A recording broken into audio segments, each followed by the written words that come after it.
నమస్కారం NSTV news కి స్వాగతం. నా పేరు సంధ్య. ముందుగా వార్తల్లోని ముఖ్యాంశాలు.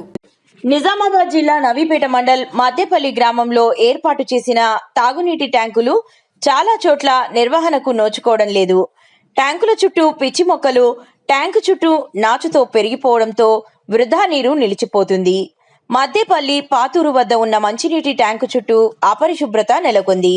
గ్రామస్తుల తాగునీటి అవసరాల కోసం 8 సంవత్సరాల కిందట ఈ ట్యాంకును నిర్మించారు. ట్యాంకు చుట్టూ నాచు పిచ్చి మొక్కలతో నిండిపోయింది. ఫలితంగా స్థానికులు మంచినీరు పట్టుకోవడానికి ఇబ్బంది పడుతున్నారు. అధికారులు స్పందించి ట్యాంకు వద్ద బాగు చేయాలని గ్రామస్తులు కోరుతున్నారు.